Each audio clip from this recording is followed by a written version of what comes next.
Hello and welcome to Naija's Geeking Out podcast. This is the best host on the podcast, obviously, Tunde coming to you, giving the introduction. And I'll make sure to introduce the rest, starting with the American. Red, I'm the how are king. you doing? I'm the king's hand today. Here to keep you guys straight. Yeah, and we all know what the king does with his hands, so that's fine. Kex, how are you doing? I'm fine. I'm fine today, but not true. You're not the best host. Yeah, I can't exactly. I can't let that slide. But I'm good. How about yourself? I'm the best. Well, Delusional, I'll- delusional as usual. So Yeah, I'm good. I'm good. How are you doing? Dapo, how are Oh you yeah, doing? yeah. I'm good. I'm good. I'm good. I'm just looking at you, and you trying to manifest something into existence. But more grease Okay. to your elbow. Okay, I'll be polite for the sake of our elders on this podcast. Yeah, I'm supposed to Oh, be that respectful that, to that, that the would be a rules. change. But carry on. Okay, so yeah, this week we'll be doing something a bit different. We'll be looking back on comic book history as a whole and talking about what we feel are the most impactful comic book story arcs, things that have changed comic book history for good or for ill the most. So yes. And yeah, I think most of us we've taken a few minutes to think about this. We have some ideas on what we want to go with. So yeah, I'll give you guys who wants to go first here. that will want Some to of us go. have thought about it. Some of us have just Googled it.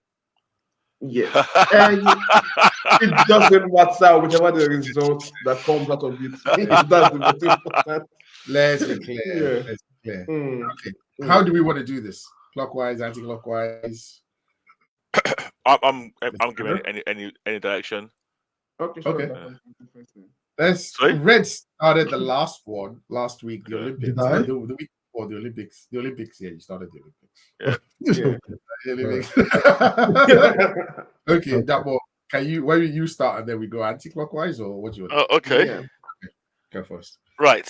So I was thinking about this for a while, Okay. and I literally had 7 entries on my list, and you made some big noise, and it just made me remember one arc that was not on my list. And so this is one that went last on my list, Okay. but I think it's strong enough to start off with. Okay. Okay. And being a Marvel fanboy, it's going to be a Marvel's arc as well. Okay. I know what it's going with. No, I'm not going with that. I'm actually going with Chris Claremont and John Byrne's Dark Phoenix saga. I have that here. Oh, you have that? Okay. Okay. Yeah. It's Yes. So now defend. Why? so the Dark Phoenix saga. I'm not going to talk about the fact that it's a very good saga. It's very, very good. It's one of the classics. It's a classic. It's strong. I would argue it's the best X-Men arc ever. I Is would it argue that. Better if you say it's a than better, classic? better than Days of Future Past. Yes. That's a good question. Yes. Okay. Yeah. Because, man, I won't speak for that, but go on. Sorry. Yeah. No, I believe so. Okay. But Okay, in quick term- question. If you yeah, say go it's classic, is it Yeah. a classic that if you give someone today Yes. who is new to comics to read, Yes. Yes. they would still enjoy it, or Yes, it will it be dated? stands. Yeah, it It stands. stands. Yeah. Okay. Yes. I think, and the reason why I picked this in terms of how it affected history is, one, at that point in time, it's people were writing at the top of their game, and they were not writing. It was not writing for kids. I mean, Marvel had stopped doing that for a while anyway, but this was really at the forefront, and it also presented one of the in terms of comic history. When you pick one of the most impactful deaths and how it happened, it's got to be up there. You know, I don't want to say it's the best, but also at least it's got to be top 3. I'll struggle to pick up. Matt, also, so go on. You want to say something? No, And another thing, continue. and why I say that affected comic history, and it's not just comic history. What they did in that comic reverberated throughout comic history and outside of comic media itself. A lot of people started doing stories of dark this, dark that. I remember one of the most famous ones was the Dark Willow Act in the Buffy series, which was clearly a love letter to the Dark Phoenix saga with Willow. And a lot of movies do all this little dark thing turning. even Marvel after that, I think about 2 years later, they did a Dark Storm, where Storm, they kept trying to recount that. And even nowadays, with the Marvel, not the Marvel movies, the Fox movies, they've tried to do that same, because that arc is so great. They've tried to do it twice. Last not last you. stand was pretty much Dark Phoenix Saga, right? Say that again. Oh, The Last yes. Stand. The last Fox one. A butcher. Last Stand and the last Fox one. Yeah. They've done it Yeah. twice. Yeah. So for me, that's why I picked that, and because it's one of the, it's quite early. Well, I say early for you young people. It's quite far back I know in you're history. old when they released it. Yeah, so Let me stop for that one. so that's why I've picked it, and I would also add that I think anybody who's even comic adjacent, not necessarily fully into comic, are kind of familiar with the Dark Phoenix Saga. I agree. Yeah. I mean, and I think it's readable even now. Yes. Speaking of which, I'm actually going to read it after this. I'm going to download it and read it. But it is, and it's a proper saga in all ramifications of the word. It's not like a quick 3 issues or something like that. It's like something huge. It shows. I think that was the first time we saw the Imperial Guard, the Shia Imperial Guard, the Praetorian Guard. I think that was the first time. Yeah. And even the battles, the fights between like Gladiator and Colossus, and Nightcrawler and the one that has fire. Like even the battles are like super epic. The death is and there are themes. Let's be blatant. There are themes of rape in this. Masterminds violated. G. Yes. Yeah. There's genocide in this. The acts that the Dark Phoenix, went on to commit, it's really a good saga. And sacrifice, because the X-Men had to sacrifice one of their own too. And it's just like the introduction of what is one of the multiversal forces in the can I say universal forces? Which is the that is very true. Yeah, death and rebirth. And rebirth. That also is an impact of comic history, because that's in Marvel comic history now. The Phoenix is part of the fabric of the Marvel universe. Yeah. Very good. Yeah. That's a good one. Yeah. Okay. So that's a good one. Okay. Noted. Yeah. I have some reservations about it.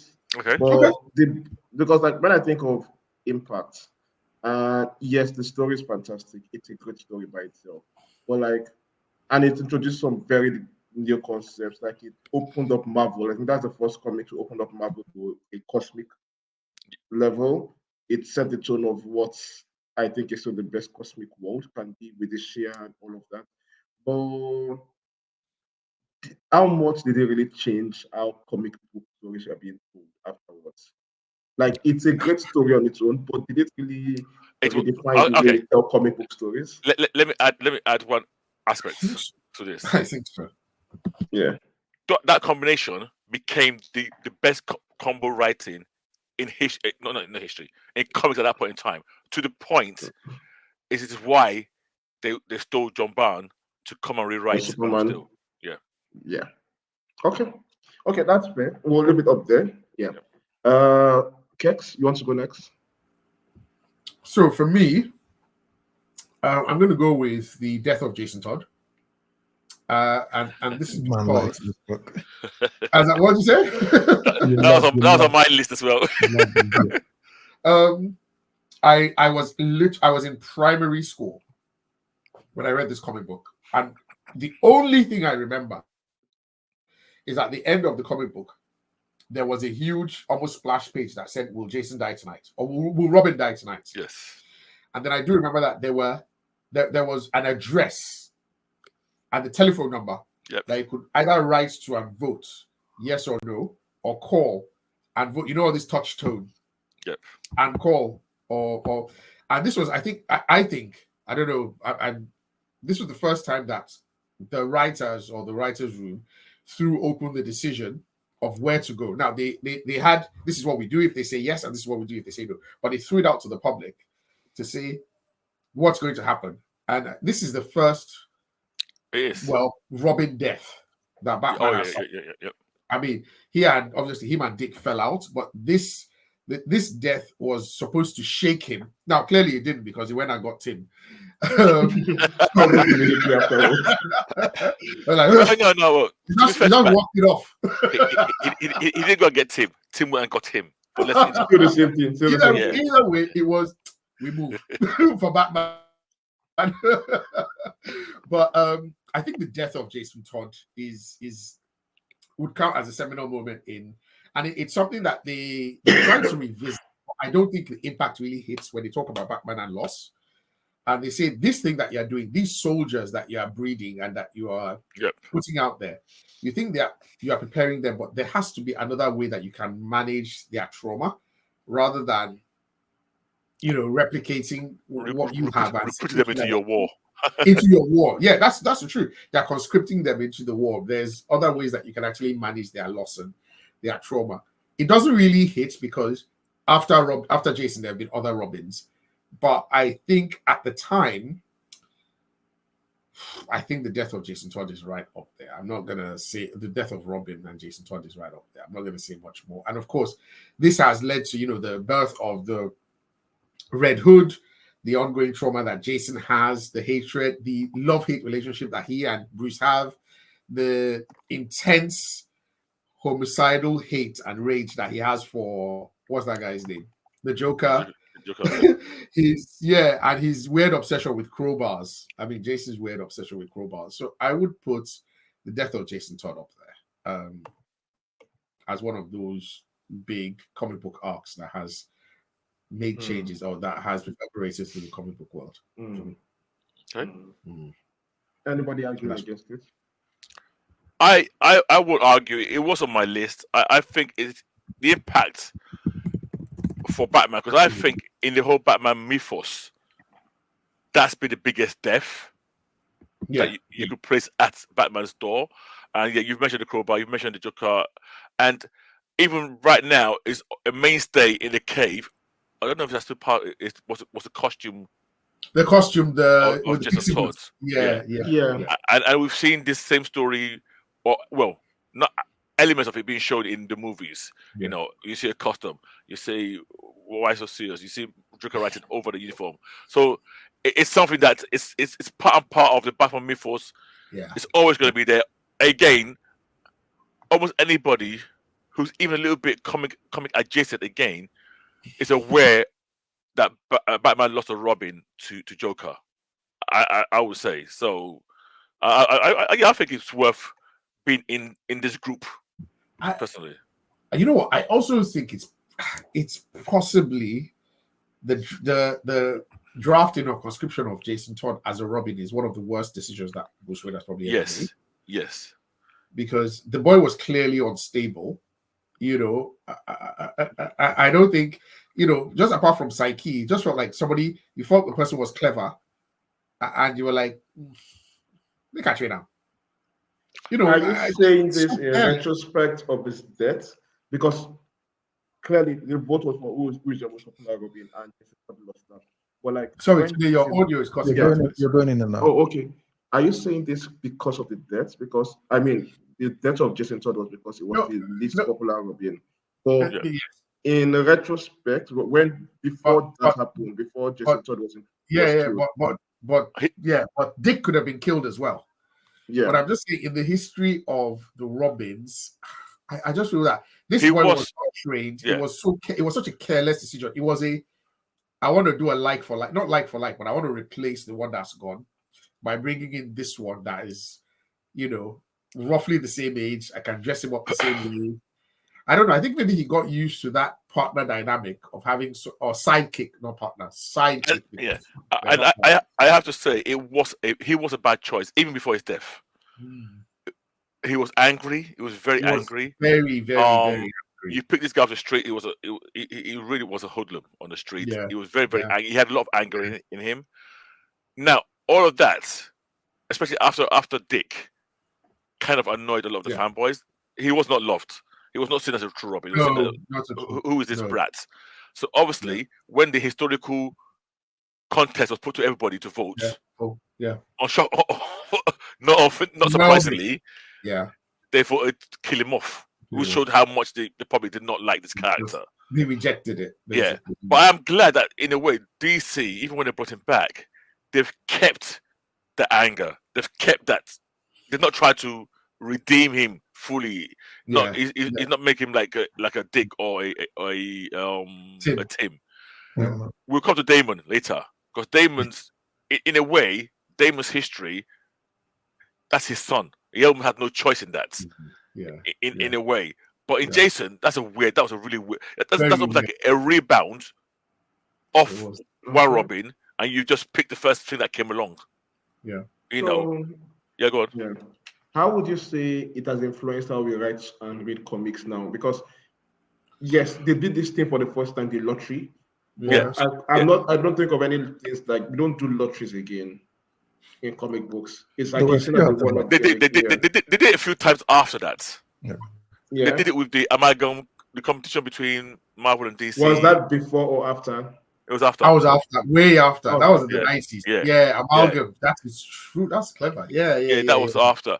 But to your point, Tunde, you're right. It's not a common thing even now. But I can see why it won't be. Writers do not like to be dictated to. It's quite disruptive to their process. Yeah. Yeah. Yeah. So, which makes it which makes it even more of a more historic note. It didn't set a trend. It's almost like the one time they did it to a great effect as well. Yeah. The amalgam one was a nothing thing. Nobody really remembers or cares about Nobody it. cared. Yeah. That was rubbish. Mhm. Okay.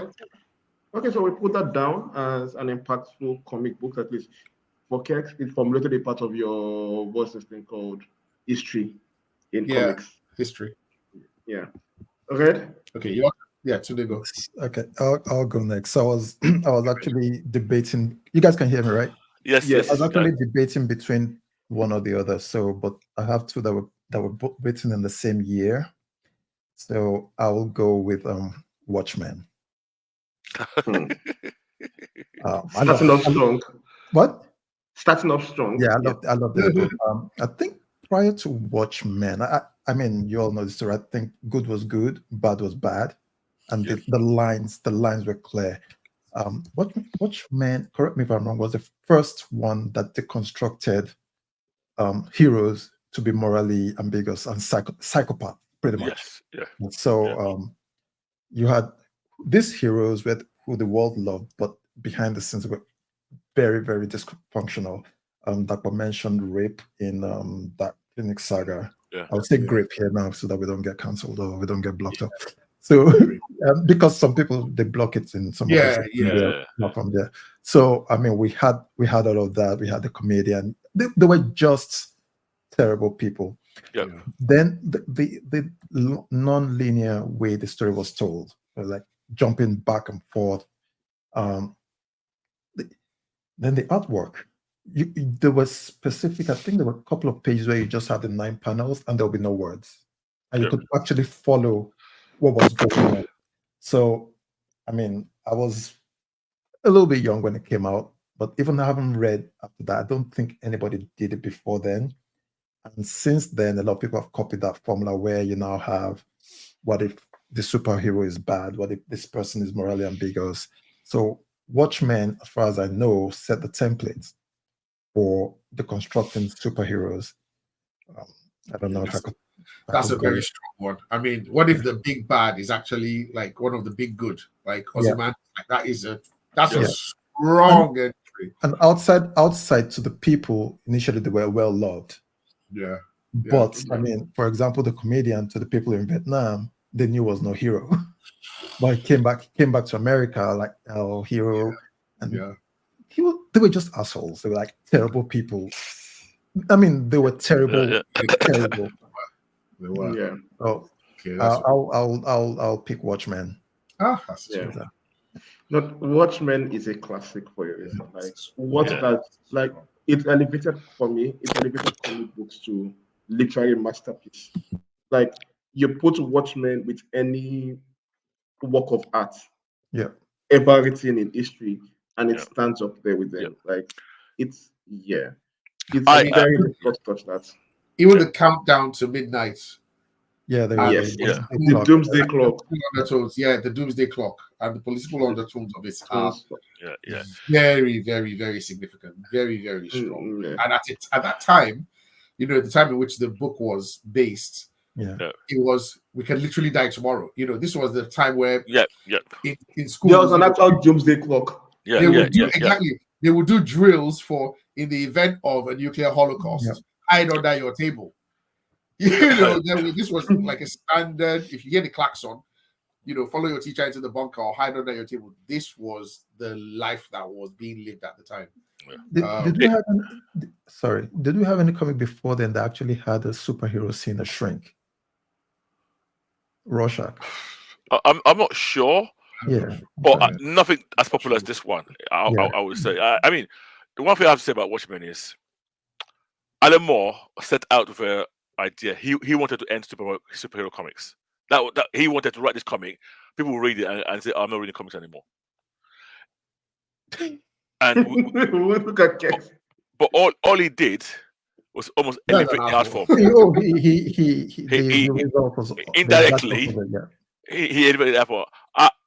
And this is more of a personal history for me with Watchmen. Is I read it at a time when I was debating that as an adult, am I going to continue reading these comics? Once I read that, there was no argument. You know, it was like the comics were growing up with me. So there were comics out there that I could still keep on reading that would challenge, you know, me at the age of 20 plus. Yes, I was. I can't even argue against the impact of. Now, whether it's a good impact or not, it's a whole different debate. Yeah, because you now have a lot of people doing this whole bad version of this deconstruction. For a long time, there's a lot of people, a lot of copycats who sprung up trying to do an Alan Moore and so on. Some of them did well, some of them not so well. But yeah, it definitely had an impact. You know. Yeah, I think it was positive. You know, it's like The Matrix. There were a lot of films that came out after The Matrix that tried to copy that style. I mean, you know, but like the thing with what Alan Moore did is that most people missed the point. Like people read Watchmen and came out thinking Rorschach was the hero of the story, and you're like, no. And you're like, no, Rorschach is not is not someone you root for. It's not someone you see. No heroes. Yeah, they're not heroes in that particular story, and they miss a lot of the political undertones for that particular big fight. Oh, wow, the graphic sex scenes. Oh, wow, the actor. Here's a funny thing about this, and this is what Alan Moore was trying to achieve here. Yeah, Rorschach is Batman. Yeah, and he was trying to tell everybody, this guy and his ideology, it doesn't make sense. He's too inflexible, and he's not really a good person. Yeah, that was what we said about Rorschach. Yeah, but unfortunately, human beings being human beings, we double down. He underestimated how sick we were. Rorschach became a hero to the same people like Batman. Yeah. They did not see him as being he stuck to his guns and he died for it. He did. It's the same way people see Joker, like because they made a movie about him as a hero, and you're like, what? Joker is not something you look up to. He doesn't want to start a revolution, and you look up to that. Yeah. But because I want to give a shout out to the arts in Dave Gibbons. Yeah, Dave Gibbons. Yeah. Awesome art. I loved it. It went well with it. The only thing I did not really like in The Watchmen, and not because, but I remember it was like homework for me at that time, was the black pirates or was it the black ship? No, it was black. Yeah. So this is for people who have not read it. Watchmen had another comic that was like a comic within a comic, and it was a full comic. Literally, as you're reading it, every now and then you see a character reading this comic, and you actually read it as well. Yeah. But later, like as I grew older, I kind of come to appreciate that a lot more because there were themes in that also related to the main story. Yeah. But well done, Alan Moore. I mean, I know he's a very grumpy old man now, but yeah. I'm thinking, like, as Red mentioned, Watchmen. Is there any book that has come out since So my that my comes oh, since close since Watchmen that yes. comes close to the level of no the level of the kind of story Alan Moore is trying to achieve with Watchmen? Is there any But story, any if you put comic it book in story? that box, probably not. Yeah, No, I think there is. I think which that. one? Ooh, actually, you know, funny The enough, thing is, it's so three have come to mind, but one of them, Alan Moore actually started that one as well. So V let me for give him Vendetta. that. Yeah. No, not V even for that. Vendetta. I was going to say Miracle Man. No. This is better No, than Miracle Man. It's better than like Miracle Man. it doesn't come close to the nuance. Oh It's no, better no. than. But have you read Neil Gaiman after Watchmen? That was very good. No, so yeah, No, so it's good. okay, It's yeah. good. Yeah, I think but that to me same level. I'll still put Watchmen above it because of yeah, where it came first and all that. but outside also, like since then till now, this is how many years ago? Any Oh, Yeah, but book that is touches it like kind of okay?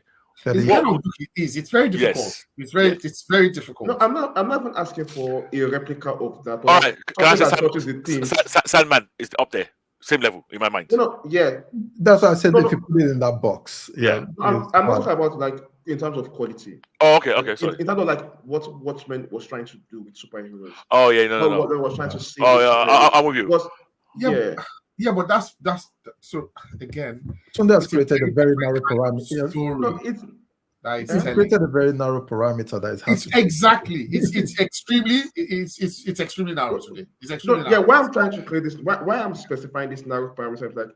nowadays in this modern age, I think the Watchmen story is even more relevant to the kind of world we are living in. And I think when we talk of Watchmen, I'd have thought, okay, between then and now, we should have seen some comic books we've seen stories like even The Boys and the rest of them that try to ape what Watchmen was doing for that particular story. Yeah, but Yeah, here's the issue: when you do something so well, yeah, even if anybody's doing it, even coming close to it, it will be seen as oh, he's doing an Alan Moore here. It will always be compared to it, and I think it becomes doubly hard to try and beat it at its own game. Yeah. Yeah, I mean, Alan Moore is a god anyway. He's great anyway. So he not only did something different for the first time, he did it at this normal high level of excellence. I think it'd be hard, and even any of my favorite writers, I wouldn't tell them to go near it, and I think a lot of people will stay clear of trying to. So what you have is you have other guys who do it on a smaller scale within a story, yeah. But I think this is like lightning in a bottle. If I've been It honest, Yeah. is. It yeah. is. Because like we've seen stories like Chip Zatsky's, what's it called? This new story is trying to write, where what's it called again? The What old happened? man, Captain America. No, Oh please. dear. No, please don't. Yeah, Don't. no, I'm not. That book is not. It Oh, is kind of yeah, yeah, but that's like not close. Yeah, Yeah, okay, they're I very, know. very good yeah, Yeah. already. Yeah. but like Alan Moore established that you can tell comic book stories The, with the, real life the, political consequences, like with real life politics married into it in a way, and still maintain your comic book the book that's sensibilities. closest to Yeah. it, if I'm being honest, is a book called The Squadron Supreme by Mm. Mark Gruand. It's really Okay. good, Okay. but I can't help reading it without thinking of Yeah. Yes. Yeah. So Watchmen. all writers are not created equal, you know Yeah. that. I think even Yeah. if Hickman were to try Watchmen, he'll botch it. Yeah. Yeah. It's The no, not too by Watchmen. The much. closest, like for example, the closest I'll call for me is not even a comic book. It's a web serial. Which one? Worm. I think Warm. Papa, you've read Worm. Yeah, yeah. Oh, please. Yeah, yeah. No, I'm not even talking about the quality, not in terms of Okay. quality, but in terms of like, Because no, my feelings are in terms warm. of, Are very yeah, well known. Don't get him started. Okay, no, yes, no, but yeah. But you I get see what what you I'm mean. going for when I Yeah. I see what you mean. Yeah, compare to yeah. Worm. Yeah, in that you are telling a story in where you are actually showing the impact of superheroes in a world, and Yeah. you take the time to think this through. Like, what if we had superheroes in this particular modern age? How does that reflect in this world? Well, But yeah, you mentioned it earlier. yeah, The boys is the best example. It's the best. It's the for the closest current example. for the current era. Yeah, but it's really not as good. But yeah, Oh yeah, of course. No, no. it's Let me make it clear. It's not as good. far from. It's far Yeah, from that. but Very it's far. it is It's doing the the same thing. closest. Yeah. Yeah, Yeah. in a very crude manner. I think I genuinely think like the Matrix Watchmen is just in a It's Yeah. just unbeatable. different tier Yeah. on its own, and everything else that is Yeah. is almost a pastiche or copycat of it. Yeah, Oh, it's okay. just So Yeah, go on. Yeah. It's a Shakespeare type book. It was a lifetime. Exactly. You Yeah. read it for a long time and you forget that there are heroes or superheroes. I never thought or about it like anything with that. powers in it. And they're just like, That one nailed it. Yeah, it's a Shakespeare type. yeah, it is. yeah, but like it's for me, I feel like personally, stories gets better. We have classics for a reason, but like Okay. future stories build upon what these classics have done and add a new layer or a new interpretation to it. Yeah. And we Okay. So get are you something trying to better. find one Yeah. Right. Okay. one that is building on what's happened on in Watchmen also? Well, yeah, but that's I'm like hoping, finding. yeah, I'm hoping that we get something like Right. that. So But that's like finding. I think you're gonna hope in vain. Yeah, because it's like saying, Really? okay, I want to find a love story that's better than Romeo and Juliet. Yeah. Or I want to find. Text. Yeah. I was gonna say the same thing. Or a detective story that's like Nobody's Sherlock gonna Holmes. agree with I you. mean, it's We've had great Yeah. writers as Shakespeare, but if you tell anybody, if you say this guy's written Shakespeare, nobody's gonna agree to you. No. See, Shakespeare wrote a classic, Romeo and Juliet. Yes. But like we've seen stories that build upon that concept of Romeo and Juliet and take it in new, interesting directions. Since Yeah, then, but yeah. if you compare it to Shakespeare, they'll say Romeo and Juliet is better. Yeah. So that's the issue we have. That's what you're gonna be having Okay. all the time. Okay. I'm not saying Fair. there's not great book stories. Yes, there are. That Mark Gruner I mentioned is very good. Very good. Okay. But once you start mentioning Alan Moore, you have Seki. Yeah. Like, okay, let me not use the act. We'll move on, but I'm not trying to say like it has to be better than Watchmen. But like it takes what Watchmen has done and puts an interesting spin on it and still comes out as a very good story. It doesn't start to be like, oh, this is God tier Watchmen story. Because I'm thinking now and I can't really think of comic books that have done that. Wow. Okay, so that I'll say You I'll just mention mentioned one. Squadron, Yeah. and it's mentioned Miracle. It's mentioned Miracle Man. Miracle Man. Yeah. Okay, so for my own entry, The Dark Knight Returns. I said I had two written in Yes, the same year. Yeah. That was the year of extremely thoughtful writers putting in the work and thinking things through on what this did. Those two are the books that kept me in comics 100%. Because you're right, it came out around the same time. Yeah, and they are tackling similar subjects of like war, where is the place of superheroes in modern day history, and then they put Superman and Batman using their morality as previously established, and giving us a logical conclusion where these two would actually face off. Because Superman, up until that point, was the Boy Scout, the American hero. So it is logical it would work for the government in that particular storyline. Yeah, I Batman agree. is the madman. Yep. Is logical, is a rebel, chaos incarnate. So when you age these heroes up and you have that kind of story, that's what you get. So it forces, it removes the playbox, the sandbox of that we put our superheroes in.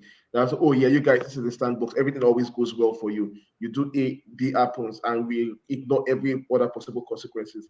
It stripped them of that, and it told a straightforward story like what Zack still tries to ape and miss completely. But it tells that story of what superheroes would be like with the morality they currently have in the modern day. And yes, I loved it for that. So yeah. If I could add to that, the timing also, because Batman had barely come out from being campy on TV, and he hadn't gone extreme. He was still a good guy. Yeah, he was still had the boundary, but that just took him to being gritty, dark, and everything. So it was just on point. And I think something that was said about I was getting to a point where do I still want to keep reading comics, or am I going to outgrow these comics and leave them behind? those two, Watchmen, Batman, were like, no, we're growing up with you. Like, they're Yeah. gonna start like, Yeah. you want grown up, you want to see grown up stories. They're getting grown up stories here. Because Yeah. prior to that, what was Batman doing? Catching Joker and releasing him, like always. There was nothing serious. And everybody that remembered at that point remembered Batman from the TV shows was Yeah. that campy Yeah. story. So And for me, for Dark Knight Returns, it forced Batman into this serious mode, and it forced writers to take him seriously. Yeah. And that's why, for Batman alone, it has almost all our great stories that came after that can all trace their history to Dark Knight Returns. Can Because I you make get, can I make a bold statement? yeah, And please correct me Okay. if I'm wrong. This was the start of the Batman versus Superman fights. Is that correct or not? I believe this so. was the first, yes, Yes. the first actual, because nobody took it seriously. Nobody Yeah. imagined that would be a fight before. Yeah. I mean, they were always friends. They never read them to be in conflict. Mhm. You know, they were super friends. They're in Justice League together. Yeah. This is kind of, but that conflict between the two of them resonates since that day onwards. Yeah. It's always been a thing there, and every now and then you always get Yeah. Batman versus Superman fights. But when you think about it, like ideologically, Batman has a No, point. no, they've always they've always been ideologically opposed, but they were like, is it dark to his light? Yeah. No, before that book, nobody took that Batman can fight Superman like a serious question. Like, what the hell are you thinking? Yeah, you mad? Yeah. Or What is he going to do? Street Batarang? Sorry, I would actually disagree that they had different methods in the comics, but they were friends. They never really were had a friends, conflict. Yeah. No, okay. They never really had a conflict in comics up to that point. Up until that point, yeah. But since that comic came out, DC started adding, Yeah. okay, there's an ideology difference. Yeah. Started showing comics where Superman would disapprove of the methods, or where Batman said, "Don't come into my city," or those kind of, And that goes to was show. yeah. Sorry, go on. No, that goes to show the way DC learns bad lessons from good stories. Yeah, I mean, and that was what they were. Make no mistake, but that was supposed to be the foundation of the DCEU. Yes. It was BVS, not Man of Steel. Yes, but it was BVS that was actually supposed to be the foundation of, okay, we're going to really build out this world now, and not just a Superman world, but we're going to bring everybody else together. We're going to give you a peek of Aquaman. Wonder Woman is going to appear. This movie, based on this story that was written in the 80s, is what we're going to use as our springboard to this new DCEU. Too bad I did as well as could. And people went mad. Yeah. That is still the biggest all age announcement in history. Yeah, as far as I'm concerned, I don't think any all age announcement. What? So what was? I've lost you. You lost me there. BBS. Oh yeah. Okay. Yes. I think so. I actually still remember it. I can remember it. Yeah, it's the most vivid one when it goes. And it's funny. I remember watching. I can't remember what film it was, and I Am Legend. No, before I Am Legend. I Am Legend did it where they put part 8 or something like that, but something like they put a poster. They just put a poster of Batman and Superman logo together in one of the Back to the Future part. One of the Back to the Futures did it. I think 2 did it as well. Did what? Batman versus Superman in the cinema. No, Back to the Future did it. It was I Am Legend that did it. That it wasn't Batman versus Superman. It was just a logo of a Superman and Batman logo combined together. In the movie background. I do not remember that. I never knew that. Neither do I. No, I knew that, but I thought the second time it happened. I might be wrong. I don't know if it was the second time, but that's what I remember. You've forgotten, Kex. You've forgotten. It was a talk of it was a talk about in the groups when it happened. The I Am Legend one. Yeah. I Am Legend was way before this. Yes, it was not like it wasn't a thing. They just it wasn't a thing. It was like just possible future movies. Wow. Like, this is happening in the future. And it was just there. That was a big thing. And even the logo was quite modern looking. Completely different. Yeah. So Okay. I think that's Okay, that's a good Dark choice. Knight That's Returns. Put that down. Yeah, Okay. I hate that DC let all the wrong lessons from that, but yes, it's a great book. It's a great book. That So more. back to you, that one. Right. I'm gonna pick one because I've got a feeling nobody's gonna pick this one, Yes. and I think this had a bad impact. Okay. I've got two here that got bad impacts. One is very, very bad. I think All I the know. ones we are listing had bad impacts. Like Dark Knight Returns, bad impacts, plenty. I still think overall, You think I if you have to agree with take that. the good and the bad, and you'll be Yeah. like, which one is more? And More. Yeah. Okay, I mean, the Dark fair Knight enough. Returns, the impact is very positive. So the comic I want to Is mention it a Marvel comic? Is it a Marvel comic? is a Marvel one. Yeah, I don't It's a think. Marvel one. Is it a Spider-Man one? No, not that one. No, Okay. that we turn one list of bad ones. Okay. I have. I'll do honorable mentions later if we're allowed to. But I'm going to pick this one because there's one I think has got more impact in history than anything else. But I'm not going to mention that one because it's a good impact. Yeah. The Mutant Massacre. Was Okay. that the first crossover event? Correct. Go on. Correct. That is it. So that was the first crossover event where they got multiple comics in, did a tie-up. I remember Lewis. It was the wife of Walter Samuelson, Louis Samuelson, who wrote that book. And because her husband was writing Thor at that same time, she went, "Oh, I'm having this comic where they're going to be killing mutants in the Morlocks Yeah. in the tunnels. It's going to be massive all over New York, everything like that. Yeah. To show the impact, guy, you're writing Thor now. Can some of that happen in Thor?" Oh yeah, actually, I'll talk to some writers. So that's how suddenly that story went across a few books, and it became mega sales. It had a big, massive mega sale, and obviously corporates being corporates, huh? Stop They milking said it. What is this? an event every year after Yeah, that. after God. that, said nope. You must repeat this. Too. You must repeat this. I want to see that mullah. So they took the wrong lesson from that. So we start having crossovers initially every 2 years. Before you know it, it's every single year, whether they had a story to tell or not. Something must happen. Yeah, Yeah, something must yeah. happen. I mean, nowadays we get multiple crossovers in a year. It's just a joke. Yeah. So to me, that while it was good and great then, and we all loved it. I think the long-term effect on that on comic history, especially Marvel, it's been terrible in my view. So Yeah. I want to pick that out to highlight, Okay. on the Yeah. downside of.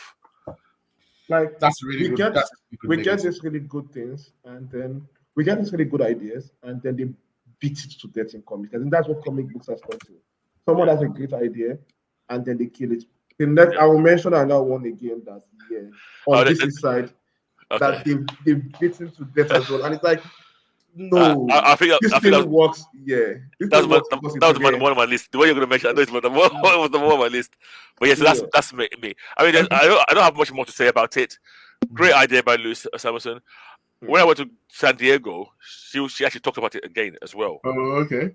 And somebody asked her, does she feel guilty about it? She has nothing to. She has nothing to feel guilty No. about. I told her she's quite a great talker as well. She said, "No." I said, at that point in time, it was a good idea. It worked. Yeah. He said, "Whatever happens subsequently is purely business decisions. Yeah. Yeah. People wanted to make money. Corporations. Yeah. Yeah. Like Okay. if we're up to you and they said if you had the power, would you ban events because for me I'll ban events for like 10 years. I would. All comic books, no event for the next 10 If I years. was the editor in chief, now here's the issue. If I was the editor in chief and I did not have the shareholders shutting down my head, I would not be doing the event. I would say, come to me if you've got a story. You mean crossover type event? Yeah. To me, there should be. It shouldn't to me, I'm picking this number randomly in my mind. Minimum. It shouldn't be under anything under every 3 years. Every what? Even, 3 years. Oh, 3 even years. 3 I years. thought you said Yes. 30. Yeah. I'll go said 5 20. years. Okay. And even then, you have to convince me that you've actually got a story that That's works. the thing. Yeah, because it's That is not needed that, for. it's not that they are. It's not events in themselves are not bad. It's just that there is almost now a directive that every summer we're going to have one. and then and then towards like the winter fall side, we're going to do another one. So because there's that, it's almost like the way Disney took the Star Wars movie. Now every year we're going to release 2. So once they did that, it was now like it lost the allure, and because you've kind of boxed yourself into a corner that I have to release it, whether or not it's good, I've promised it, so I have to release it. So if you have something, bring it, let's table it, let's see how it impacts, and then let's see what changes afterwards.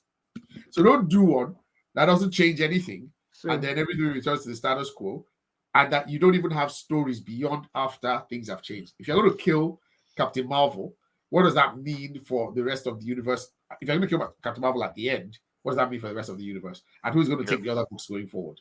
Or who is going to inherit her powers or whatever? You know, it just feels like there's not enough thoughts given to it. But I wouldn't ban them, because one of the best ones in the last 10 years is on my list, but I'm not going to mention it because there's one that is more important, in my opinion. And that leads me to, I mean, Wolfman and Perez and Crisis on Infinite Earth. I mean, that's what I was mentioning next now. I know that's what you're hitting at. I actually thought that was going to be that first choice. Yeah. No, that was my first one list, but I knew somebody would mention that one. It's almost a no-brainer. It's a given. Yeah, it's a given. It's Go on. Go on. You talk about it. It's your choice. The way it's set up DC for the next, I would say, few decades.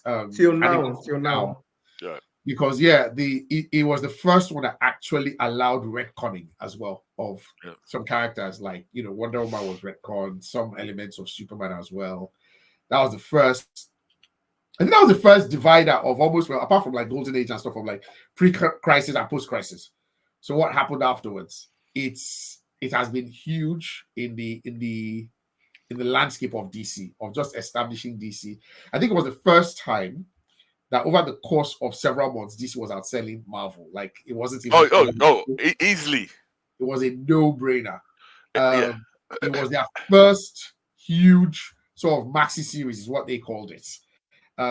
Spanning like 12 issues, but like across their whole universe, their whole DC space. And it led to a massive spike after into quality, because they used to jump your point. They got great writers saying great. DC was competing big time. It was the first reset. Yeah. To say, this is we're gonna revamp this. We're going to retcon this. And even just like reading the Wolfman, where he came about it, was like, okay, he wanted to just like change the way the history of some of these, or the origins of some of these characters and how they'll be viewed going forward. But he didn't even have a story.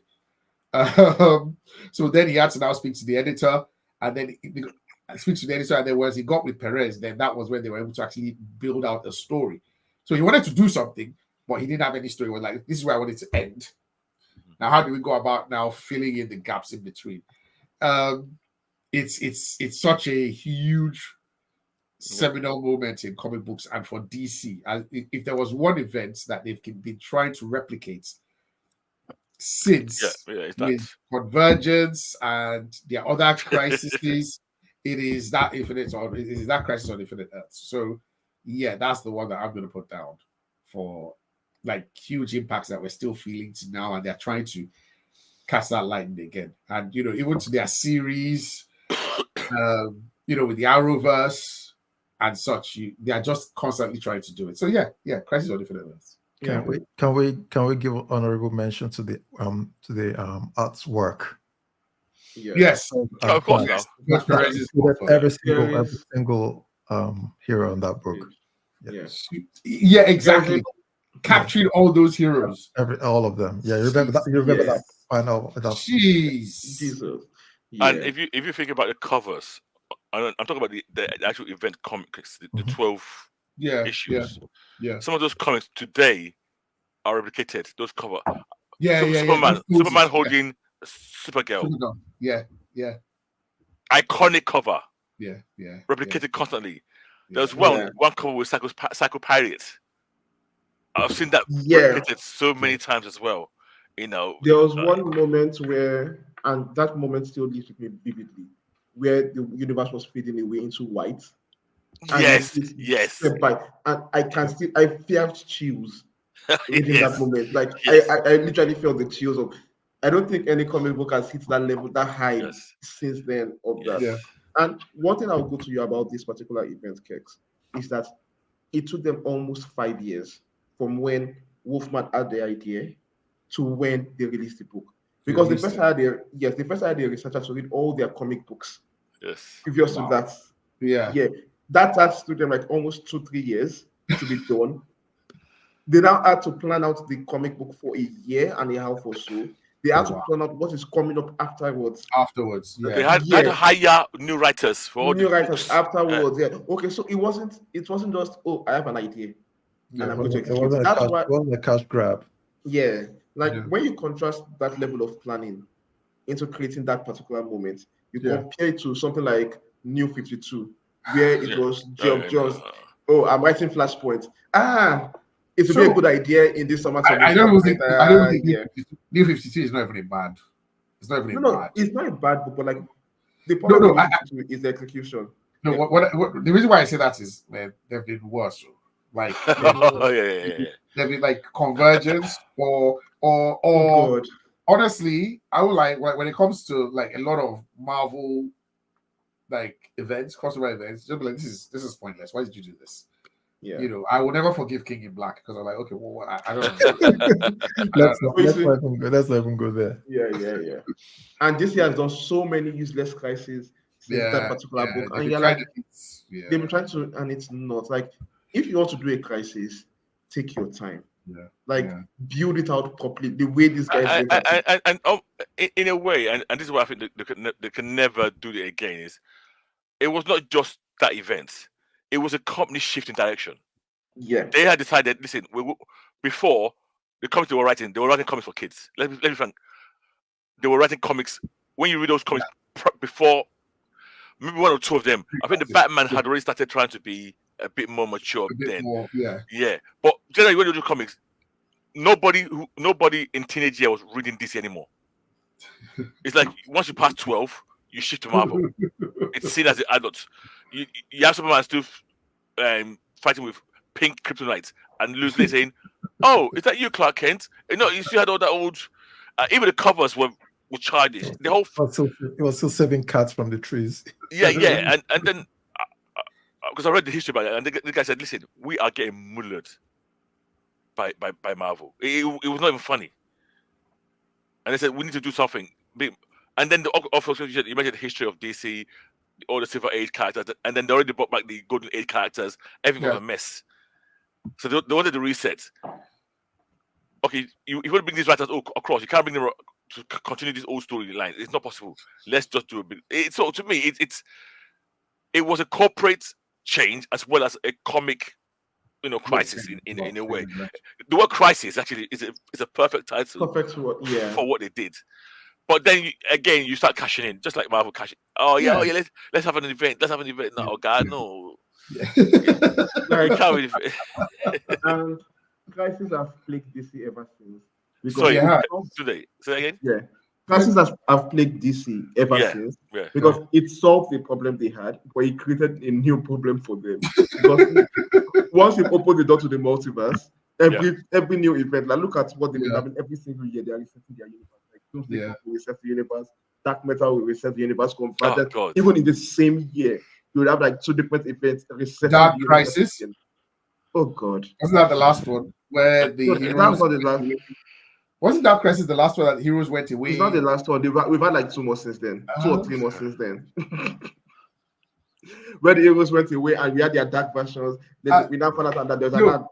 Oh God. Which one was it that the Teen Titans then had to step up? What was that one? That's the last one. That is the last one. Yeah, I can't remember what it was. Are you Was sure it that's the something last Crisis? one? There was something Crisis where the Teen Titans well, GLA. I think they've started a new one now, literally just now. The But absolute it's power. kind of a the lean up. Absolute Yeah, Power. absolute power. Yeah. Yeah. But it's a following because Titans are still Are still in, the are Justice still in League. charge. That's still the Yeah. Okay. Because when you think of God, it's like nah. But there was All Lazarus Project before this one. Dark Crisis on Infinite Earth. Then you're right. DC. I'm trying to remember that one. Okay, Red. I remember that one. That was the one. Lazarus Island. Okay, yeah. So I think this qualifies. I don't know if it does, Okay. because this is where, when Doc was said the comic, when he read Watchmen, was where he was deciding if he wanted to continue reading comics. For me, it was Death of Superman. Yes. Yeah. It qualifies. It's on my list. It was on my list. Yeah, on my so it was list at as that well. point I was at that point where I was actually losing interest in comic books generally. Superman might have even been my favorite at the point, but the fact that they went there was so bold. I remember the alternate covers, which were supposed to be collector copies, then they made so many and there was less. Then the legacy, like what happens? Okay, I mean, we met Doomsday, then the aftermath. Yeah. To the Metropolis, Lois Lane, Superman's, yeah. Superman's The new powers, the costume change, the hair, long hair. Even before he came back, we had four, we had Steel. Yeah, Reign of the Superman. Yeah, Reign of Superman. Executioner, So Cyborg One, Superboy, and Eradicator, Superboy, Steel, and so that kept me. For me, that kept me in the game. That was where we got Supergirl. Yeah, Superboy. No, Superboy. No, we had Superboy, we had Eradicator, Girl. we had Steel. No, the right first. Girl was not. It was four. Wait. I'm saying that apart from the four super people, there was Cyborg, Jim Hargreaves, or what's his name? Harper. There was Eradicator. There was Connor Kent, Superboy, and there was Steel.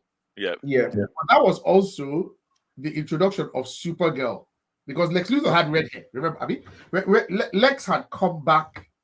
His clone had come back with red hair, and then he had Supergirl. That was later. No, that was later. Yeah. Supergirl was his girlfriend. Was Lex's girlfriend, remember? Yeah. Was it later? That was later. Yeah. If I'm correct, I think you're talking about. Yeah, I think that was later. Okay. All right. Okay. Are you sure? Because I remember that at the end, the reason why Clark was able to come back was because then she had this protoplasm thing that she could change her form. Okay, I'm talking. Oh shit. Yeah, I remember that. Oh, she used to be able to. Might be right there. I can't remember that part because she changed to Clark and he was under the rubble. So that was the way that they could make Superman and Clark both come back together at the same time. Yeah, okay. I remember. Maybe I'm talking shit. Okay, I can't remember. No, because I think you guys are wrong. Because I know Supergirl was way before. Okay, I'll no. The Supergirl was before. Yeah. With Crisis, they wrote it out. Oh, okay. They brought her back. Okay, you. So there was a gap where there was no Supergirl. There was a Supergirl. I mean, there was a Supergirl movie earlier on, so there was Okay. Yeah, so I think it was also a cash cow for DC at that point. I think they should have been patient. It was a cash cow, and I'll be honest. This was Superman's death is my list. But for me, it's a bad thing. It's definitely bad. I agree. Yeah. Like Death of Superman, the only reason why it's impactful is because of the shock value. Yes. On a story level, it was bad. I thought it was absolute pants. No, it was the shock value. I mean, that they will go with killing off the most popular hero. Here we go. I know Death of Superman die. Yeah. If you separate your emotion and the shock of they killed Superman, I can't separate my emotion from it. Yeah, I was gonna say you can't. I knew you were gonna say that. I can't. I'll be honest. Take myself out of this. No, fair enough. Like everything I was crazy about. In that moment, they brought an unstoppable threat to beat up Superman. And this guy beat up every single superhero. I swear. To that moment. I swear. Once you lost to the emotional impact of that, I think it's incredible. And his cape flapping in the wind and Lewis crying while holding the burial of Superman. This is what I think is the first comic book event to actually break mainstream media. This was carried on national. This was national news. It was. People at that were point in time. genuinely sad. Genuinely moved, yeah. And then DC had to bring it back to Ellie. Oh I'm no, like, but, Okay, the so people demanded it it. was though. always the plan. Like that was Yeah. when we were conceiving it. They didn't What was even think how it long? this How year long was it away for? for like less than a year. Here is the problem. I read. No, So I It was over a It was year. less than a year. no, it was not less It than was a over year. a year. I'm saying it was less than a year. That was Superman. It can't be. Okay, I'm gonna Google. Yes. It can't be. Those 4 cyborg ones, they must have had a minimum. I was gonna say it took them 2 years to bring him back. Nope. It was. I'm almost sure it was less than a year. We'll check this. Right. Okay, guys. For our listeners, we will do a Google check while we're talking. Today, I think, Yeah. it might have been longer because that whole story was divided into the death of Superman, reign of the Superman, and then the return of Superman. So I Yes, think exactly. it might have been longer. I read the collection, so I can't tell. Yeah. But I So think let me it might see. have been longer than a year. Death of Superman was. So it came published- back. It came back October 9th. It's a year. October It's of a '93. year. It was a It was year. a year. So Death of Because- Superman was '92. Yeah. Yep. Then Return of Superman 1993 October. So Okay. yeah. Okay. It was about, and like they planned this thing out from the get-go, because if the writers, Oh yeah, they yeah, didn't yeah. think the death of Superman was going to be a big deal. They didn't envision it being as big a deal as it later became. They didn't see it as being like at the initial point of conceiving the story, it was like, oh, we'll kill Superman for the shock value, we'll bring it back. And it was even delayed for as long as it was because of how much impact it was. So I'm like, you guys didn't think this thing through that much. Because if you're going to kill someone like Superman and bring him back so close and not even in an impactful way, like for this one, you like 2-3 years and make it a DC-wide event.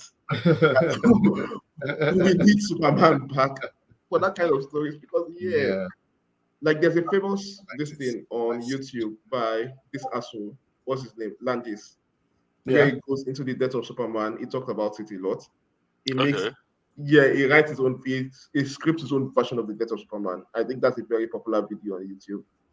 And he talked about how death of Superman killed death in comics, because after the death of Superman, it killed the concept of stakes when characters die in comics. And then since then, in comic book history, you don't really feel that stake again anymore when you lose certain characters. And it's funny because up to that period, a couple of the big deaths, they remained dead for a long time. Yeah. I mean, Captain Marvel remained dead. I mean, to be honest, I think he's the one that's remained dead even up to now. Technically, he's still remained dead. Robin Todd, died.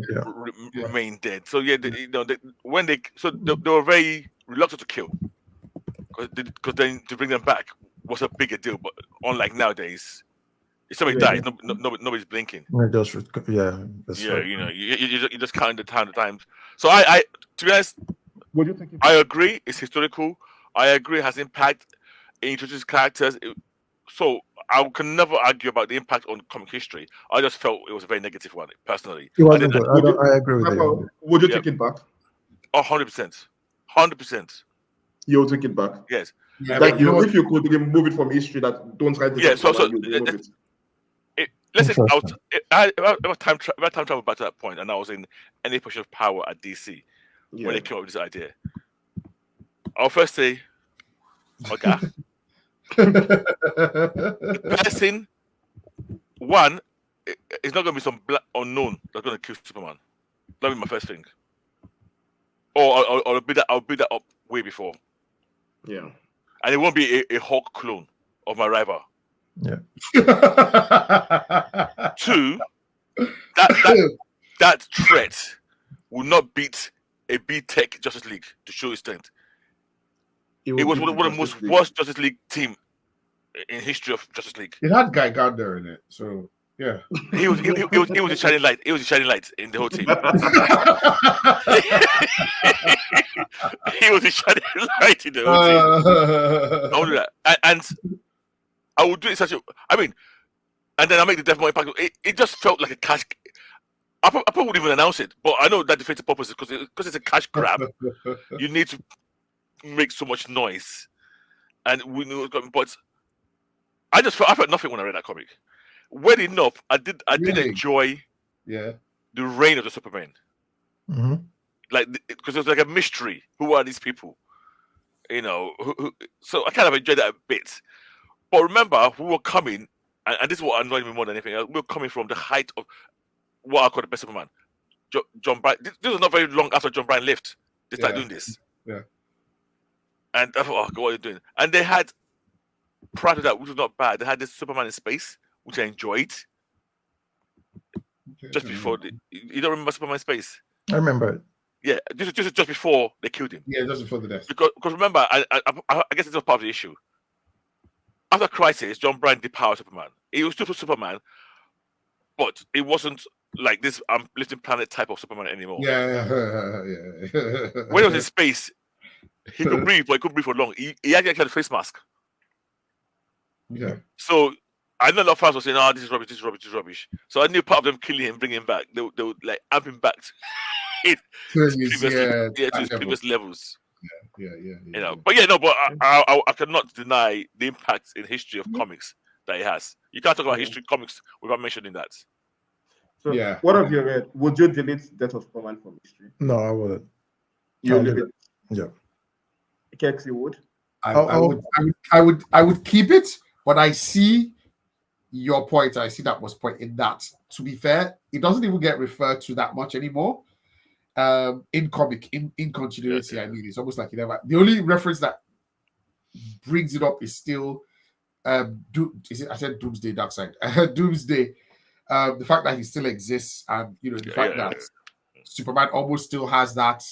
I can't go easy on this guy. If I see him like this, he's on site. Like I have to go hard or go home, or this guy's going to mod me and mod people. Yeah, so I can see why if we yanked it out, it really wouldn't change much. I mean, okay, fair enough. You wouldn't have. You forget that epic line. The last time you were interested was when you were dead. Oh, Jesus Christ! Oh, no, the last time you spotted anybody was when you were dead. Jesus. I've kept him dead for at least 5 years. That was a roast. That was a roast of life. I don't think any of those comes close to that in comic. Should have remained, yeah. I Because felt it. even the Superman that came after him. Yeah. I mean, I like Superboy. I like Superboy, but they don't use him as much as he should be used, in my opinion. Yeah. He should. I mean, John Kent gets more shine than he does. Oh yeah. Eradicator has been written out. Yep. We don't see him anymore. Cyborg pops up once in a while. I'll mock about. I'm sure there are people that don't even know the Eradicator ever existed. Right? Yeah, now. exactly. That claim they're comic book fans. Yeah. Yeah. So where they see him is a one-off villain. And still is crap. Let's be honest. Thank you. I was gonna say, let's be honest. Still is crap. Yeah, it's crap. It's quite crap. Yes. He shouldn't even wear the armor. It's just give. Sorry, guys. If you listen to us, we are all black people here. Yeah, but we talk the truth. Still is crap. Sorry. He's the least interesting in the whole of Superman family. He's trash. It was almost interesting in New 52 where he had the nano armor. And it was him and this person, and what's her name? Lana, with the nano armor. And it was almost interesting then. Was he interesting in what's the other your thing? Adventures of Lewis and Superman? No. The one that he was I didn't watch it, but I always got the impression that he was like quite an interesting character, especially when people thought he was Lex Luthor. Yeah, just no. It was your typical brooding type. Okay. Yeah. Okay. Oh, yeah. That's a good one, right? Today. Well, okay. I'm going to go with. I saved one for you. What? I said I saved one for you. No. I'm going to go left wing on this one. I'm going to go with Ultimate Spider-Man. On my list. Interesting, because it was on my list. I have Secret Wars on my list. I was waiting for Secret Wars or I know. Infinity Gauntlet. Yeah. I know someone is going to mention all of that, but I'm going with Ultimate. Why Spider-Man. Ultimate? Yeah, tell me why. Yeah, Ultimate Spider-Man for me, it redefines Spider-Man as a character I could relate to. And I think it's still the longest comic book run for a single issue, single writer, single author that tells a tale that shows the how mangas are written nowadays, where it's one character. I think they did that for Ultimate Spider-Man, where they built up the world, they built up the character, they built up the relationship. You saw this character grow as this stupid kid. You saw him grow, you saw his relationships grow, you saw the storylines change, and it was tied to, how will I put it now, more realistic issues at that point in time.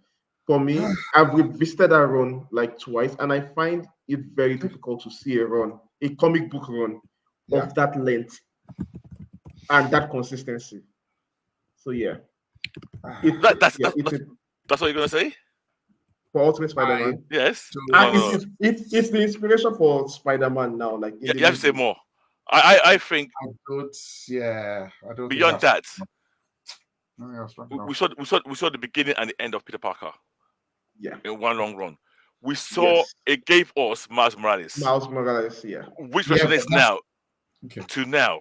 It's now the most popular. It's almost like equally as popular now. I think it's the best replacement character. It's the best it's the best second generation character.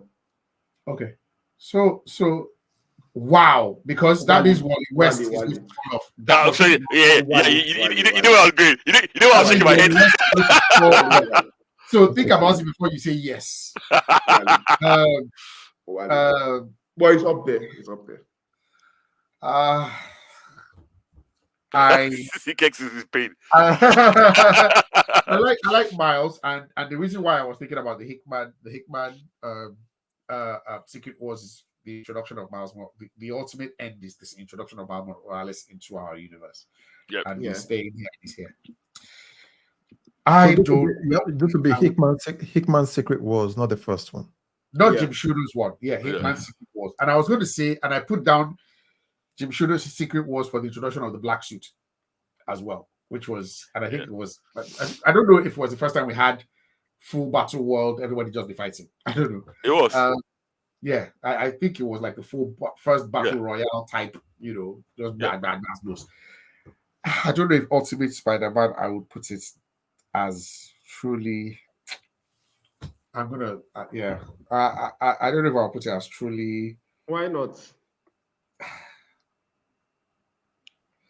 I don't know. It doesn't resonate with me as much as it does with you. I think that might be a person. I think you like it because it's a personal thing, but I don't know if. I think in terms of impact history and culture. Cultural impact. Yeah, exactly. Any change to the culture, any change to the way things are done. It was the first comic to modernize, like at that point in time when we started the Ultimate Universe. It was the first comic to situate Spider-Man in modern history.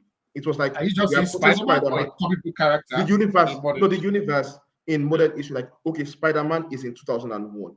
We are updating everything to 2001 level of this thing. Like, he's going to school in New York, in a realistic New York setting. The job is getting it changed from a photographer to working in the edit room or something like that. Basically, in a weird way, the Ultimate Universe was almost a version. Almost, it's not quite, because the difference is a crisis for Marvel. They had their big issue was we don't do resets, but the history of these characters is like 50 years long. Yeah, it's putting up new readers. What can we do for our new readers? What can we give them? They came up with this. Now we could talk about. I know the reason why in my list I put that Ultimate Spider-Man. I didn't say the Ultimate Universe, because for me, out of all the things in that whole thing, the thing that shined through, the thing that lasted and persists. I mean, you could say the maker also persists, but for me, Miles Morales is such a shining light. Yeah. That now, if I walk out here now, for a character nobody knew, Miles Morales, I would say on the younger part, it's equally as popular as Peter Parker, which is saying something. Ah. that was a big statement. That was a big statement. That's a bold. Okay. I will say this now. To be very honest, it's true. Bold, but I can't even argue against it. Yeah.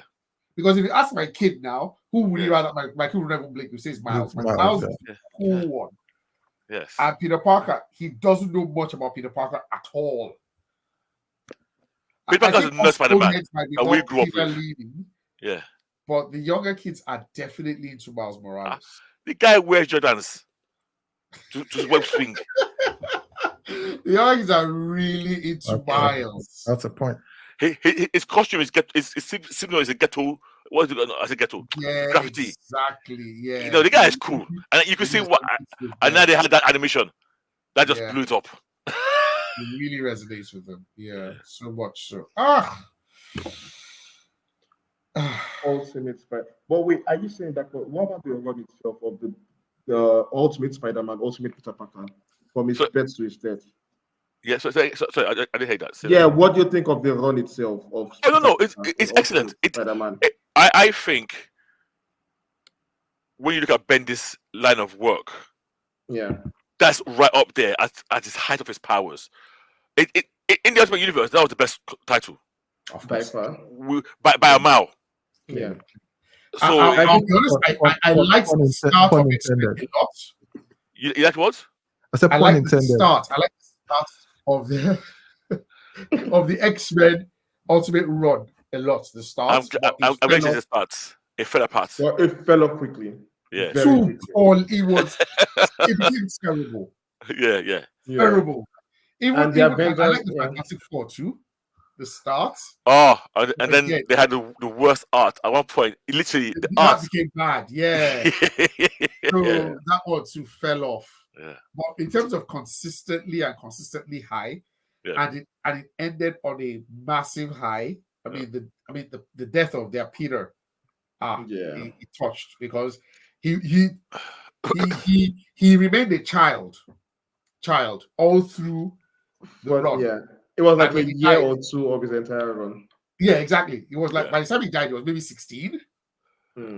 And when the mask came up, and he was saying, "I did it, Aunt May," or something. In the streets. Yeah. Jeez. It touched me. It was, and it was touching, and it was. I'm struggling to think of a comic book run that has from beginning to end. What about your guy now? From the big two. Oh, from the big two. Okay, sorry. Okay. From the big two, yeah. Okay. Invisible is there. Invisible is there. But like, that was in my mind when you said that. Yeah, but from the big two, like I don't think you have comic book runs that. Yeah, because unfortunately for the big two, the way they set up, you can't really do that. Yeah, they are like ongoing. Like we want to go on forever, ever. Yeah. But there has to be. Okay. I will. All right. I'll take it. I don't know. I'm struggling though. Okay. So, do we want to drop any honorable mentions here? Have we all done it? Have we all gone round? Yeah, twice. So I had an honorable mention. Well, sorry. Out of all my lists, funny enough, so nobody in the end fixed Secret Wars. No, we have both, but yeah. Okay. We have our top 8 now. I will list them out. Okay. And you guys can remove one and put one who should be in there. Go on. Yeah. Okay. So should I name them? Okay. Yes. What do you want me to call them? Phoenix Saga. Yeah. For the introduction of the Cosmic Phoenix Force. Yep. Death of Jason Todd for the votes and the public opinion swaying the direction of this. Watchmen, just because Watchmen. Dark Knight Returns for making Batman more serious, gritty.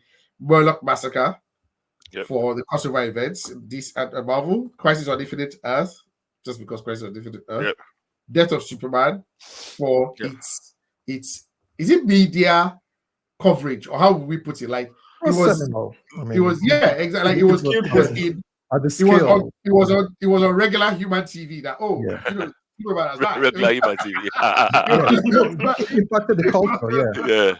It was on news, and then Ultimate Spider-Man. Yeah. Because he was consistent. I don't know. What's Spider-Man? I don't know. So I say you want to take one out, or you want to? No, I'm saying that if you have anyone you feel should be here, rather than, and you want to switch. Okay, wait. Now, which ones do you want to mention? And then, Reggie, do you have any ones? obviously, well, the obvious one is Secret Wars, Yep. Yeah. which is not there. Yep. That's what I want to mention. Yep. I don't know if it's fair or not, and it's for a bad reason. So I think I want the whole X-Men Joe Madeira era, where they were doing multiple covers. X-Men 1 will be selling like 4 million copies. You Yeah. have to buy the tinfoil, the one that slaps you in the face cover. Let me tell you something. I was a sucker for those bastards.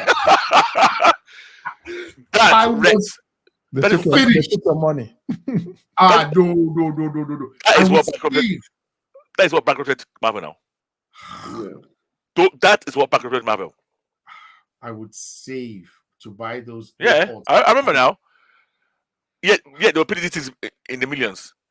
And we were like, can I have this special cover? Or get £85. Oh, yeah, take. The best and most expensive comic book I ever bought in my life. I borrowed money from a friend. I paid him back. I borrowed money from him to add, not to borrow money to buy it. I borrowed money from him to add to the money I had to buy this gold foil Age of Apocalypse. So Age of Apocalypse was like the first 3 or 4 issues were called Alpha. Then there was the whole middle story, and then the last like 4 issues were called Omega. And then it was a gold cover. The Omega one was what I bought, so it was like a bit thick. And then on the cover, it had Magneto's mask and his helmet on it. Oh, I check as if there was a fire, I'll go inside the house and go and get that. Do you still have it? No, I don't. I don't have any of the comic books I had in secondary school or primary. Wow. I don't have any of them anymore. After all that money you spent. I can't even. And the thing is, I used to. Man, I'll bomb someone. I'll bomb someone, and the person will not return it, and I'll forget all those Joe Madureira comics. So that's what I wanted to mention. But I think I'm being unfair to the Ark because it was not just them doing it at that time. It's a period, yeah. It was them. It was the Spider-Man, and basically Marvel just started doing it for all the books. Yeah. But I just knew that's what wrecked Marvel. In the end, when that market collapsed, It was a bad time. I right now I'm even having flashbacks of like if Carlos Pacheco draws something like this, okay, let me see. There will be like alternate covers. I've still got my Superman, the black one. Yeah. Unopened. I bought 2. So I can read one and I can unopen one. That's how foolish we were. Okay. Anything else? No, so I think you guys go from my. I don't have anything else. You guys covered it. So just Secret Wars. Sorry. Just Secret Wars. Yes, the only one that I had one here, but I'm taking it off. I had Flash as well, Speed Force, but I'm not bothering. No, I'm not bothering. Yeah. I had the Infinity Gauntlet. I have that. Oh, I have that. Yeah. We can put that together as a single run, like Hickman's Avengers, from beginning to Secret Wars. No, the original. No, Infinity The Gauntlet. original Infinity Gauntlet. Oh, not Yeah. Infinity. Yeah. Infinity Gauntlet. Okay. You know what? I don't know how I've. The scale. That was. Yeah, that yeah. I had it, but I didn't know how to push it. Yeah, that's historical impact. I don't think you can touch any of the ones here, if I'm being honest. Yeah. I mean, you can I argue think the Endgame. MCU. Yeah. You could say it's what inspired the height of the MCU. Yes. But beyond that, before then, only comic heads have heard of that. Okay. Yeah. And I would even say the comics was not as good as the Kovac saga. Yeah. It wasn't. It was good. Yeah. I wonder if it holds up though. But yeah, it was good. Okay. I have both Secret Wars, which it seems like Secret Wars might enter this thing. Yeah.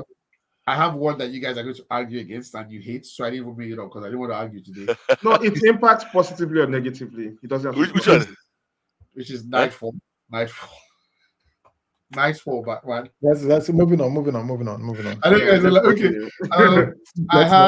I have the Killing Joke. That was. I have the Killing Joke. I also have the Death of Gwen Stacy. That's a good one. Yeah. So those are the ones that are the finishing content. That is Yeah. a moment. That's the So- moment in comic. There's a moment. There's a moment. It's a But moment. the thing, Yeah. that's the thing. It's like you say an event or a trigger, but it's something that Yeah. happens. Yeah. But That resonates. it's like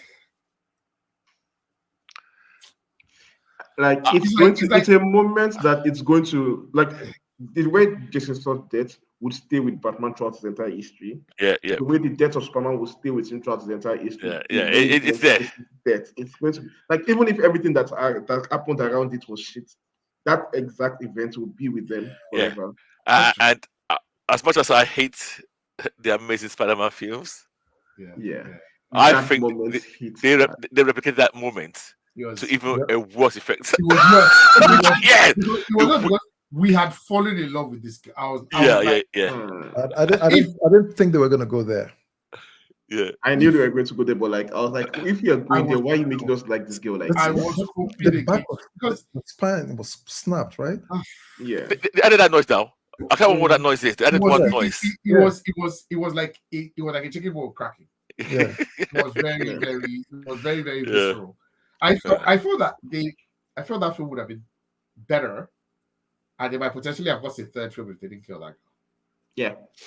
Yeah. If they didn't kill her, they will get a third film. Yeah, But- because I think it was so difficult for people to go back and watch it again and again, and that's what helps your film, right? People go in and They watch made it. it worse. again.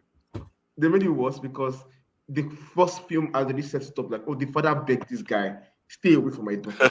As his dying wish. Can you? No. You know what? No, It the person that really wrote was. this is very, very Yeah. cruel. Yeah, it made like it wasn't longer a sacrifice. Like, we feel tragedy. It was like, nah, this is too much. It's like some It's too GRRM. much. That's some GRRM level of sadism. Yeah, exactly. Yeah, it's like, nah, you guys have gone too far. I'm willing to.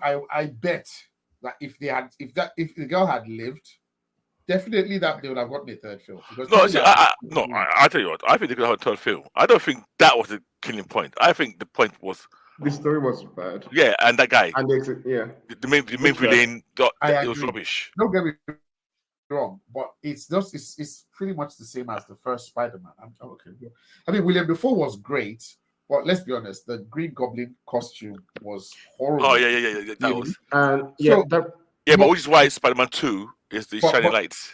But if you make Amazing Spider-Man almost like this love story more than anything between these, I mean the trilogy of this love story between these two, people that So are you thinking that death should be as shifted, bad as the second That- should be film. shifted to part 3? I will say something.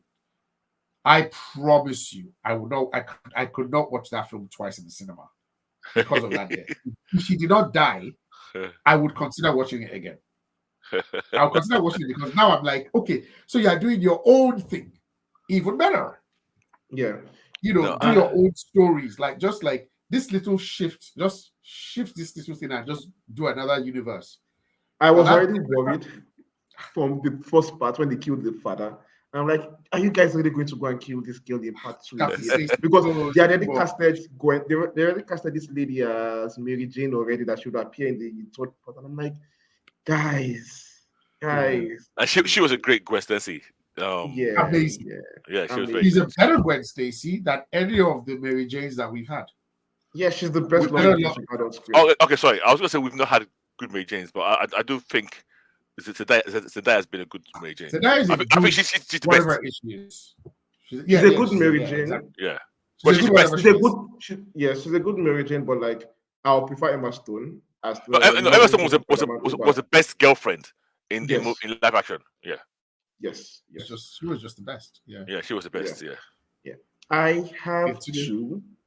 I have two. Shoot. And one is Civil War. Okay. Or it's not for the quality of the story, but for the Completely impact. forgot that Guys, I don't know why you people riff on Civil War. I like Civil War. I remember reading Civil War so clearly. I loved it. I loved the new Spider costume. I like the I loved the I am Peter Parker, and I've been Spider-Man since I was 14 or 15 years old. I was like, yeah. and J. Jonah Jameson passing out. I loved the the robot Thor, Android Thor killing. Oh God. Is it Giant Man or Yeah. Black Goliath? Yes. Sorry. Okay. I don't know why you guys don't like that. This thing. Civil War could have been more. I've never had an issue with Civil War. I obviously was a Team Cap, Team guy. I did not like the role Reed Richards played. That's what Reed would do. Yeah. Say it again. That's what Reed would do. No. I think that was a miscatarization of the character. So Reed is a tech bro. That lives in it's not tech. even just that Reed is a tech bro, but you know. I don't know if you know, but I'm saying that Reed is on the spectrum. Yes, but he got his wife. Yeah, what? But he has his wife. Yeah, but he has his wife. You give it. It seems like a logical problem. Reed does things that his wife doesn't know. Yeah, but in that storyline, yeah, his wife found out and they had that discussion, and he still carried on. No, Reed will not carry on now. Yes, the moment his wife was against it, Reed would chill. Yeah, no. You honestly, you overestimate the influence that she has over him. Is it not Reed that changed his son's DNA so that his son will not be will not be a mutant or something? Yes, but what I'm saying is, Reed will not do that more. Reed, listen, no. Reed is on the spectrum. Reed, the way Reed will always see things is this is a problem that I need to solve. I'm not even funny. To me, there was ethical issues. Yeah, of course. Yeah. With that Ragnarok creature that he created. Of course. And I'm surprised that when Thor came back, yes, he only had words with Tony. He didn't have words with Reed. You want to have words with somebody that is not okay. So Tony's that this guy he's not having like you want to talk to somebody like I think the whole thing was Tony's idea. Yeah. Who else will have that kind of an idea? Who else will have that kind of an idea? Tony will look at, I'm a futurist. I'm planning how to do this. Tony said, all right. How can you do but Sim was good. But I don't know about historical impact. I think it's good. I thought about it, but I just said, I didn't put it on my list. It was one of the biggest, if not it's the biggest schism that we've had in the DC and the Marvel. Yeah, it was the first. Was it not the first and the biggest? I think it's the first. It's the biggest one. And the first is the biggest one. It's definitely the one that is like you're either with us or you are against us. Against us. And they're all good guys. Because prior to that, it would be things like Avengers and X-Men or Avengers. But everybody. Yeah. They all split to camps. Yeah. I mean, and it was everybody, even the audience, split into camps over this. Even the audience. Yes. Some twats were team Tony Stark. And this is why, as much as I'll put it up there in terms of impact, but why I don't like Civil War. Civil War could have been Marvel's Watchmen, could have been Marvel's Dark Knight Returns. If they removed the drama, it became too much about the personal dramas of the characters involved, rather than how would these characters react to this particular situation? So much so they finally started painting these guys to force a particular ending they want. They started painting these guys acting, like you mentioned, going beyond the pale just to make them seem evil. Like, I guess these characters are already messed up on their own. Like, Tony is a messed up individual on his own. Cap is an idiot on his own. They already have a legit argument to have. A legit question to be asked. If the story had focused on how do they resolve this argument, and that's what it went to war, fine. Keep out, and then the bullshit comes later. But it got to a point where it was like, this is the obvious bad guy we are. Yeah. And I'm like, even Dark Knight Returns, Batman vs Superman. Even though we were writing you to support Batman against Superman, you saw where Superman was coming from with his arguments. That this message, this thing you are trying to cause, it was this thing called. It's pointless. I know it'd be funny, but Frank Miller is a bastard. In that comic, in Dark Knight Returns, he made Superman like when you're secondary school, you have Egbe. People who are Egbe, and then you have the cool kids. Superman was Egbe. Batman was the cool kid. that comic now. Yeah.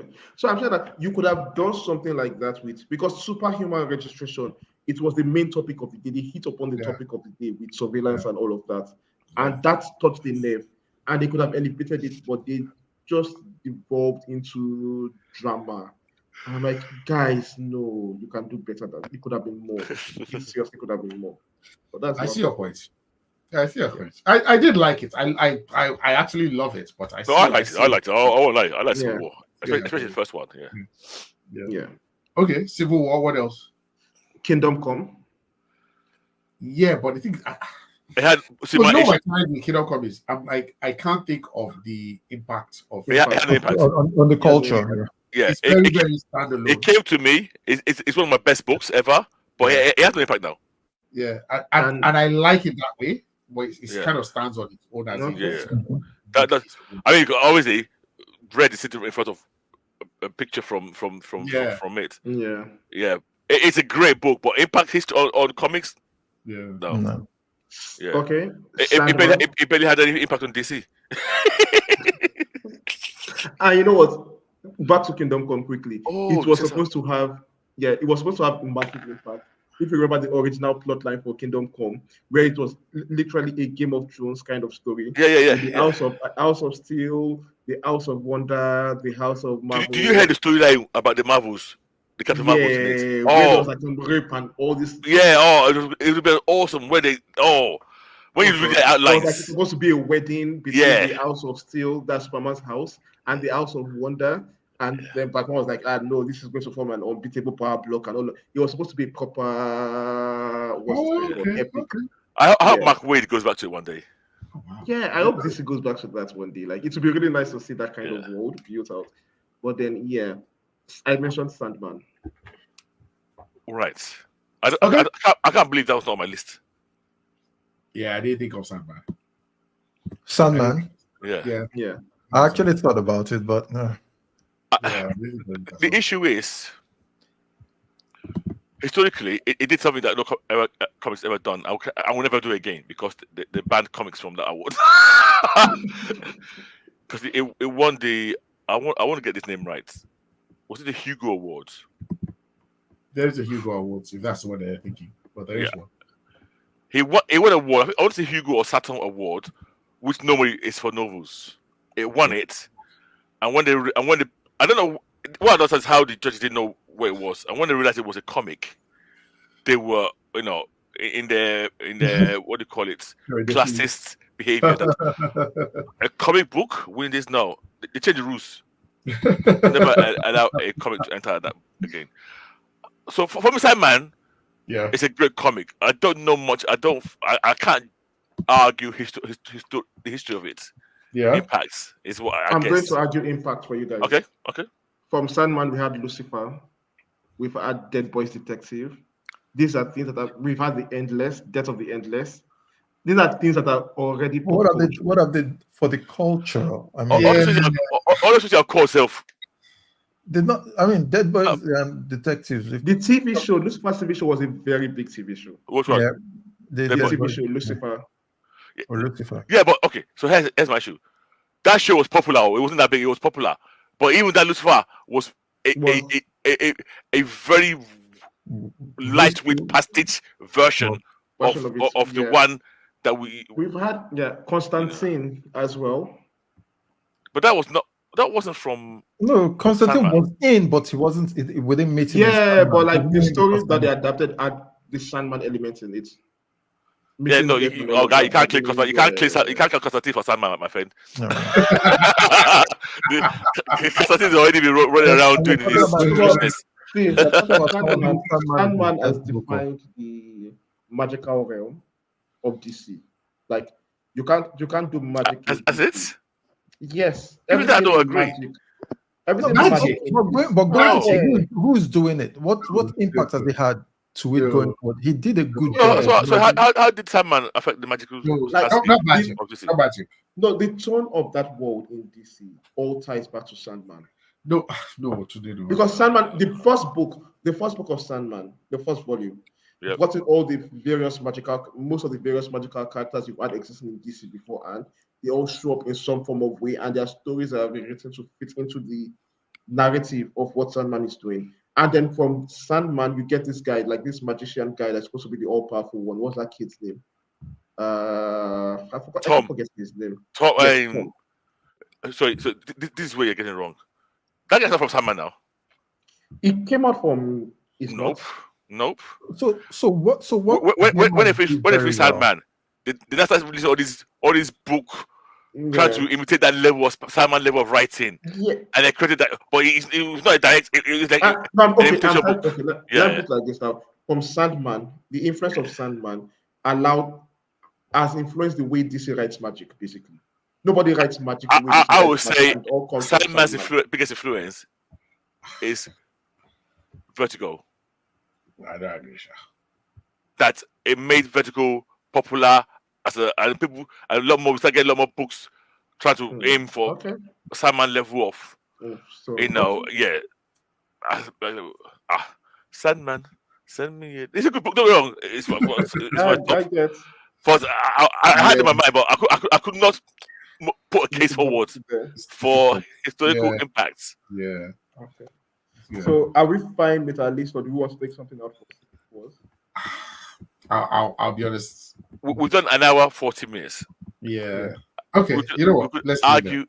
Yeah, let's just leave that list. Let's leave that. Yeah. Let's leave it for the viewers to do the swap.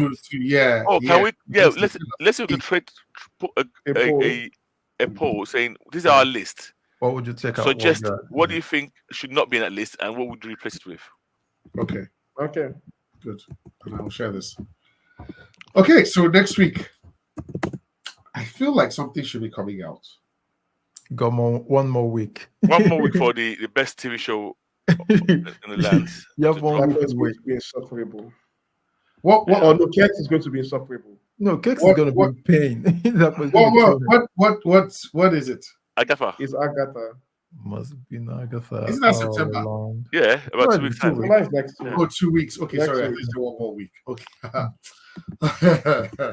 That one. Oh, they're Someone going is to going to be in tears. Who's sorry. gonna cry? Who's gonna smile? For this last week, and I won't mention it again. Yes. Deadpool is now officially the world record holder Yes. for R-rated movie box office. Yes. Till Joker 2 comes out. It is 1.142 billion. 1.14 billion. Yeah. Billion. Sorry. Billion. Yeah, So congratulations, Ryan Reynolds. Yeah, I'm pleased for them. I'm pleased for Sean Levy. Yep. So we'll continue to watch this space and see what happens. All right. So next week we'll talk comic books, what we're reading, and what we think you should be reading. Okay. Yep. All right, sounds good. So, guys, remember to rate, like, subscribe, and just Geeking out Twitter, Instagram, Facebook, and see you next week. Today. Bye, guys. See you next week. I'll just make mention that of this list, most of them were DC books, but yeah, let's go on. Agreed. Red. Well, that's me signing out. We'll see you next week. Double. Once again, thanks for listening, guys, and see you later.